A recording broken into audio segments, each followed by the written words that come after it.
Halo guys, kembali lagi bersama saya Stephen di channel Broview Series. Kali ini saya akan melanjutkan kembali alur cerita film Viking. Dan sekarang kita masuk ke season 6 episode yang pertama dan kedua. Untuk itu sebelum masuk ke ceritanya, seperti biasa siapkan apa? Ya tentunya kopi dan utberai untuk menemani kalian dalam menonton alur cerita film ini. Dan sekarang kita masuk ke filmnya.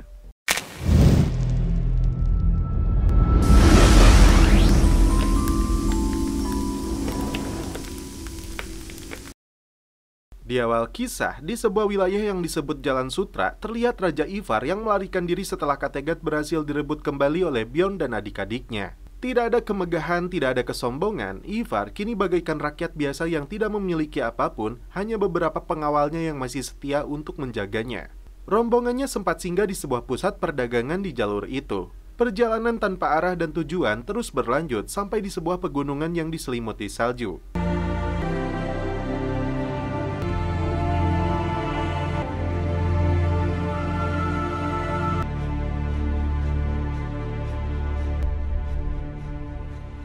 Saat malam hari, Ivar dan anak buahnya beristirahat bersamaan dengan para pengembara lainnya.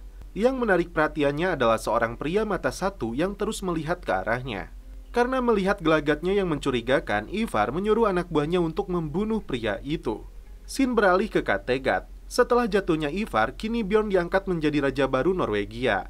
Dia berjanji akan memerintah dengan cara lembut merakyat, tidak seperti Ivar yang sangat otoriter dan melarang kebebasan berpendapat. Tak lama kemudian, beberapa orang yang disebut pengkhianat dibawa masuk ke hadapan Bjorn. Ternyata menurut Fitzek, mereka para pengawal Ivar yang telah keji membakar hidup-hidup kekasihnya. Mereka semua khususnya Fitzek menginginkan hukuman mati untuk para pengkhianat ini. Take these men away. For responsibilities of kingship. Tapi Bjorn tidak mau berkuasa sejahat Ivar. Menurutnya, ada hukuman yang jauh lebih mengerikan daripada kematian.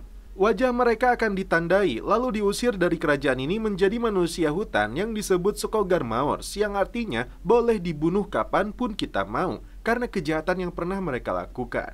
Setelah wajah mereka ditandai dengan besi panas, selanjutnya mereka semua diusir dari Kattegat.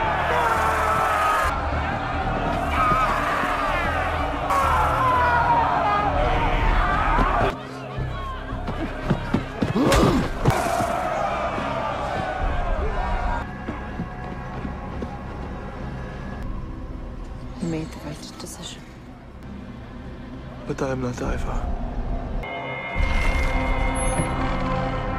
Saat rombongan Ivar beristirahat di sebuah hutan, tiba-tiba muncul sekelompok pasukan berkuda yang langsung membantai mereka semua.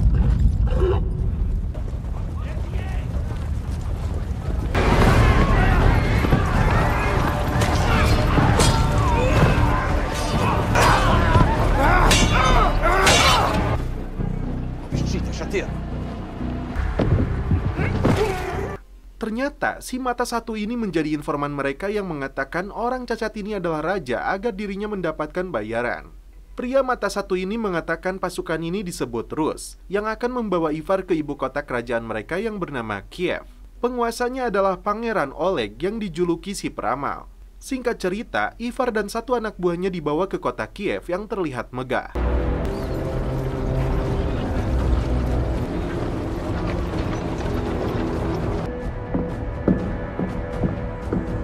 Dan inilah sosok Pangeran Oleg yang baru saja mengeksekusi mati seorang pria dengan kapaknya. Ternyata Pangeran Oleg bisa menggunakan bahasa yang sama seperti halnya Ivar. Ternyata bahasa Viking itu digunakan kaumnya dahulu sekali sebagai Rus Viking. Ivar lalu menyebutkan identitasnya sebagai Ivar the Boneless yang pernah didengar olehnya. Ivar mengatakan apa adanya jika kerajaannya jatuh ke tangan saudaranya. Tidak ada darah dan tujuan, Ivar hanya ingin melarikan diri dari hukuman. Kembali ke Kattegat, Bjorn mengajak ibu dan saudara-saudaranya untuk mengembangkan kerajaan ini. Merasa sudah cukup melihat banyak perang dan kematian, Lagertha memilih untuk menjadi seorang petani dan peternak yang jauh dari publik figur.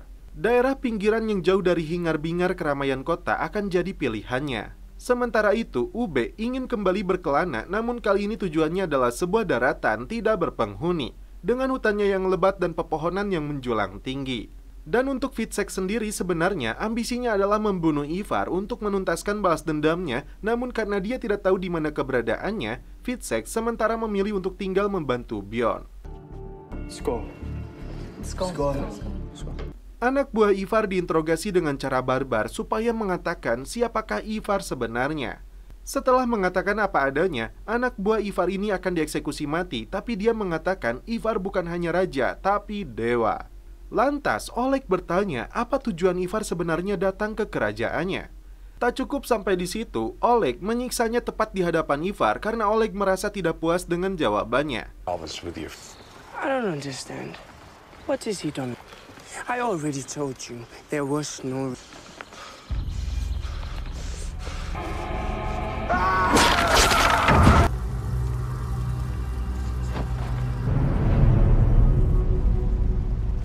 Ube mengantar Lagertha ke tanah terpencil yang mengingatkannya kepada Ragnar. Di lokasi ini, Lagertha akan membangun pertanian dan peternakan. Dasar pangeran koplak, Oleg mengajak Ivar merasakan sensasinya terbang dengan balon udara ciptaannya. Once we get enough speed, we'll be free of the earth. Surely for you, flying free as a bird above it. It must be... Go!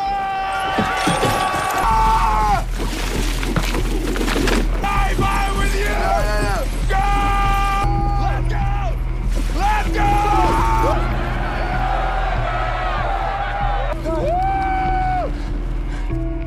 Bring you up here. You are a direct descendant. The gods travel across the sky.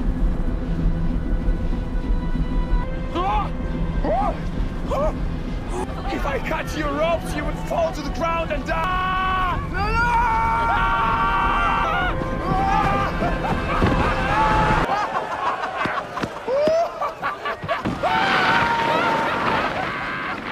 Dua prajurit Harald datang membawa pesan untuk Bjorn jika Raja Harald tidak mati dalam peperangan saat itu. Faktanya, Raja Olaf menyelamatkannya dan membawanya pulang. Karena tidak ingin diperintah Olaf, dia meminta bantuan dari Bjorn untuk menyingkirkan perebut tahtanya.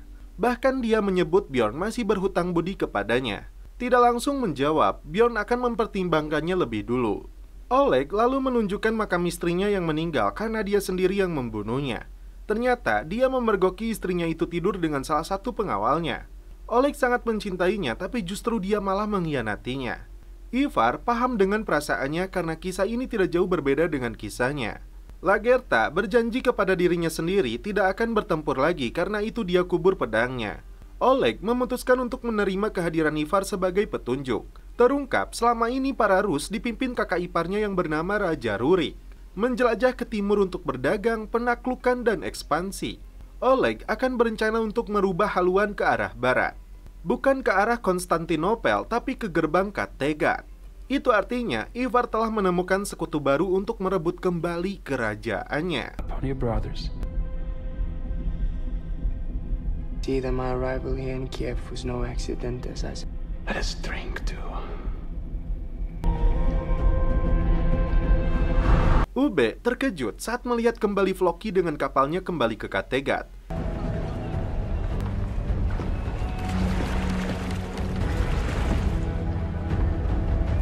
Ternyata dia pengkhianat yang telah membantai kaum Floki. Far from invisible. I thought you were Floki. You went with Floki to found a new settlement. Tell me. Dia mengaku ekspedisinya gagal karena banyak kaumnya yang mati karena penyakit dan kelaparan. Dia menyebut wilayahnya itu Islandia karena saat musim dingin pegunungan itu dipenuhi oleh es. Ube menyerahkan sepenuhnya permintaan bantuan Harald kepada Bjorn. Begitupun dengan Fitzek yang sama sekali tidak peduli karena dalam pikirannya selalu balas dendam kepada Ivar. Dalam pesta pertarungan yang dilakukan di aula gedung, Kjetil mengaku sedang mencari para sukarelawan yang mau ikut dengannya. Saat Ube bertanya tentang Floki, Kjetil menjawab Floki saat ini lelah menjadi pemimpin pemukiman yang telah gagal. Karena kecewa dan putus asa, suatu hari Floki pergi meninggalkan mereka. Sepertinya Ube tidak percaya dengan ceritanya. Lalu mereka membahas tentang penjelajah yang tersapu badai hingga menemukan sebuah pulau tidak berpenghuni. Kjetil sudah tahu ceritanya dan orang itu bernama Oder. Ube berniat untuk menemukannya dan akhirnya mereka sepakat untuk berangkat sama-sama ke Islandia. Oleg memberitahu Ivar jika dia akan pergi ke Novgorod, bekas ibu kota Rus. Di sana tinggal kakaknya Oleg untuk membahas sesuatu. Sedangkan Ivar akan bertemu anak asuhnya yang bernama Pangeran Igor. Anak dari kakak iparnya yang sudah mati, yaitu Raja Rorik. Dan Igor adalah pewaris sah kerajaan.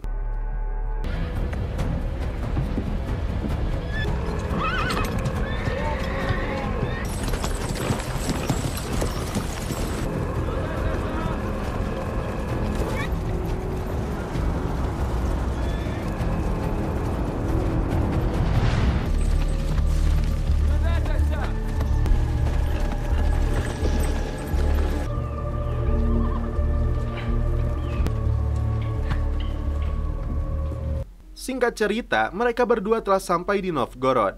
Sambil menunggu Igor, si Ivar bertanya kenapa dia dipanggil si peramal. Kala itu, dia berhasil menyerang Konstantinopel. Setelahnya, dia diundang makan penguasanya untuk berdamai. Namun sebelumnya, dia bermimpi minuman anggurnya telah diracuni. Tapi dua panglima mengabaikan peringatannya dan tetap minum hingga mereka benar-benar mati. Sejak saat itulah, dia dijuluki sang peramal. Tak lama kemudian, Pangeran Askold dan Pangeran Igor yang masih bocah datang menemui mereka. Ketenaran Ivar dalam menaklukkan Inggris dan membunuh dua raja Kristen sudah mereka dengar. Oleg meminta dukungan adiknya ini untuk menaklukkan Skandinavia dengan mengerahkan pasukannya. Saat bersulang untuk kesepakatan ini, Oleg tidak meminum anggurnya dan begitupun Ivar setelah melihatnya. Justru, Pangeran Askoldlah yang terbunuh dengan racun dalam minumannya.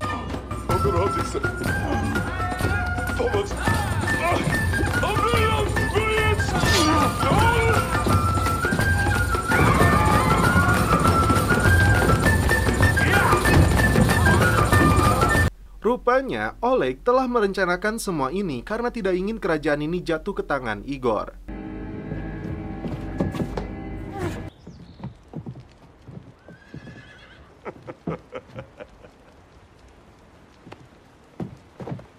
Lagertha sepertinya setuju dengan rencana Ube untuk menjelajah ke Islandia menemui Oder sekaligus mencari keberadaan Floki. Oleg merasa paling berhak menjaga Igor daripada si Askold karena dia tidak ingin kehilangan kunci kerajaan ini. Tak lama kemudian, dia mendapat kabar adik Oleg lainnya yang bernama Dir telah datang membawa pasukan.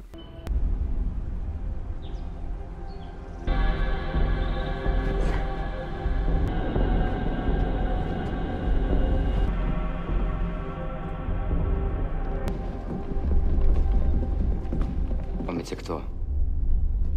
Не слышал? Варяга? Dir merasa heran mengapa Oleg begitu tega membunuh adiknya sendiri. Dia memberi kesempatan kepada Oleg untuk menyerahkan bocah itu dan pergi dari tempat ini. Jika tidak sesuai, aturannya Dir akan menangkap atau membunuhnya. Keduanya sama-sama keras kepala hingga Dir memberinya waktu 2 jam untuk mempertimbangkan penawarannya. Setelah 2 jam berlalu, Oleg masih saja tidak bergeming, tidak mau menyerahkan Igor kepadanya. Dir lalu menguji kakaknya, apakah dia benar seorang peramal yang bisa membaca masa depan? Diam-diam, Dir telah menikah dengan seorang wanita tanpa ada siapapun yang tahu. Dia menguji Oleg untuk menyebutkan nama istrinya itu. Sementara itu, Bjorn berkunjung ke rumah peternakan Lagertha. Dia memiliki rencana untuk membantu Harald, namun selama dia pergi dia minta bantuan Ube untuk menjaga Kattegat sementara waktu karena dia tidak percaya kepada Fitzek. He's a sick man. And he's... I can't deny it. Look after Kattegat, look after Fitzhook, and then go. Thank you. Dir terkejut saat Oleg mengetahui nama istrinya, termasuk gereja tempat dia menikah di tempat ini. Bahkan dia hadirkan istri adiknya itu. Akhirnya, Dir membebaskan Oleg untuk membawa pewaris kerajaan ini. Give the three of us free pass. Prince Oleg and his party should be untroubled. Bjorn memutuskan untuk membantu Raja Harald meskipun Fitzek menyebutnya sudah gila. Di luar dugaan, mantan pengawal Ivar yang diusir ke hutan membuntuti Lagertha. Bjorn tidak percaya dengan ucapan Kjetil jika Floki telah hilang. Dia mengajaknya bergabung dengan pasukannya, jika tidak, kecurigaannya akan bertambah besar. Dan setelah itu, film pun berlanjut ke episode selanjutnya.